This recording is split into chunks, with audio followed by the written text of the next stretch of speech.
రేపు ఫ్యూచర్ సిటీలో సీఎం రేవంత్ రెడ్డి పర్యటించనున్నారు. ఫ్యూచర్ సిటీ డెవలప్మెంట్ అథారిటీకి శంకుస్థాపన చేయనున్నారు.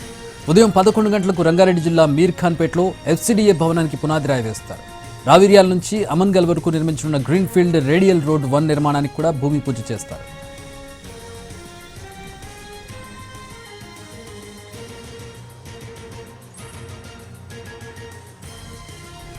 రేపు ఫ్యూచర్ సిటీలో సీఎం రేవంత్ రెడ్డి పర్యటించనున్నారు. ఫ్యూచర్ సిటీ డెవలప్మెంట్ అథారిటీకి శంకుస్థాపన చేయనున్నారు. ఉదయం 11 గంటలకు రంగారెడ్డి జిల్లా మీర్ ఖాన్పేటలో ఎఫ్సిడిఏ భవనానికి పునాది రాయి వేస్తారు. రావిర్యాల నుంచి అమన్గల్ వరకు నిర్మించనున్న గ్రీన్ ఫీల్డ్ రేడియల్ రోడ్ 1 నిర్మాణానికి కూడా భూమి పూజ చేస్తారు.